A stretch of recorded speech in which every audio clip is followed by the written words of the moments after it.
அண்மை செய்தியை பார்த்து வருகிறோம். கடல் நீர் எதிர் திசையில் முன்னேறுகிறது. சென்னை நேப்பியர் பால முகத்துவாரம் அருகே எதிர் திசையில் கடல் நீர் முன்னேறுகிறது. கடல் அலை சீற்றத்தால் முகத்துவாரத்தில் எதிர் திசையில் கடல் நீர் முன்னேற்றம் இருக்கிறது. அது குறித்தான அண்மை செய்தியை பார்த்து வருகிறோம். அண்மையில் முகத்துவாரம் தூர்வாரப்பட்ட நிலையிலும் கடல் நீர் எதிர் திசையில் முன்னேறுகிறது. அது குறித்தான அண்மை செய்தியை பார்த்து வருகிறோம்.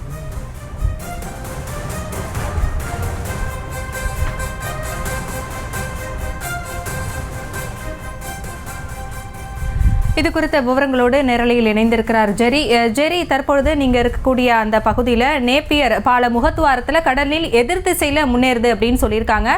தற்போதைய கள நிலவரம் என்ன?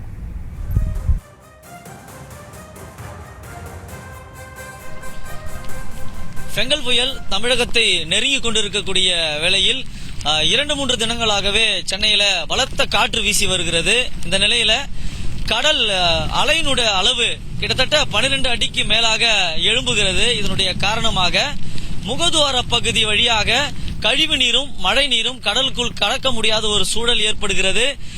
சென்னையில் இருக்கக்கூடிய ஒட்டுமொத்த கழிவு நீருமே கடலில் கலப்பதற்கு மிகப்பெரிய இந்த நகரத்தில் 4 முகதுவாரங்கள் மட்டுமே இருக்கிறது.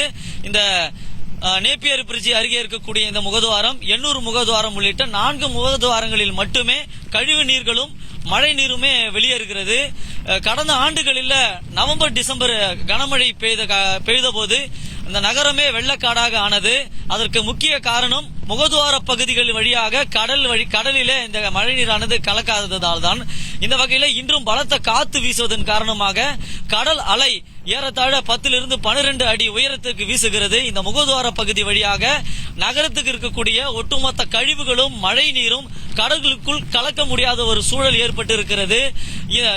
என்னதான் இந்த நகரத்தை நாம் அழகுபடுத்தினாலும் நவீனமயமாக்கினாலும் கூட இந்த குப்பைகளும் கூலங்களும் ஆங்காங்கே தேங்கி இருப்பதனால இந்த முகதுவார பகுதிகளில் இந்த குப்பைகளானது அடித்து வரப்பட்டு இருக்கிறது. குப்பைகளை குப்பை தொட்டியில் கொட்ட வேண்டும் என்பதற்கு சுகாதாரம் மட்டும் காரணம் கிடையாது, இந்த நகரத்தை தூய்மையாக வைத்துக் கொண்டிருப்பது மட்டும் காரணம் கிடையாது.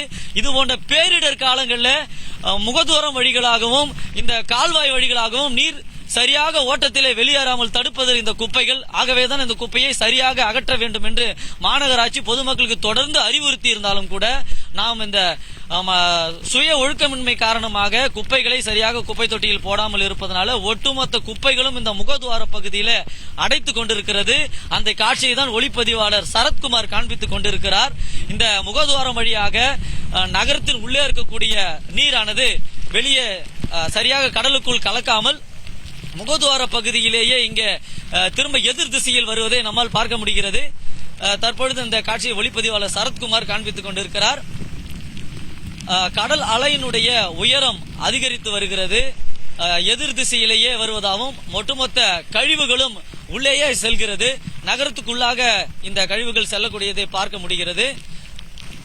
காற்றின் வேகமும் அதிகரித்து வருகிறது. ஏறத்தாழ தரைப்பரப்பில் 70-90 கிலோமீட்டர் வேகத்தில் காற்று வீசக்கூடும் என்று கூறப்பட்ட நிலையில தற்பொழுது அதிகப்படியான காற்று வீசுகிறது. விட்டு விட்டு கனமழை பெய்தாலும் கூட தற்பொழுது மிதமான மழையே பெய்து வருகிறது. எனினும் காற்றினுடைய வேகம் அதிகரித்து இருப்பதால கடற்கரைக்குள்ளே யாரும் செல்லக்கூடாது, மீன்பிடிக்க செல்லக்கூடாது, சுற்றி பார்க்கிறவர்களும் இந்த அருகே வரக்கூடாது என்றும் எச்சரிக்கப்பட்டிருக்கிறது. அதே போல கடற்கரை சுற்றியுள்ள பார்க்குகளும் பூங்காக்களும் இங்கே பூட்டப்பட்டு இருக்கிறது.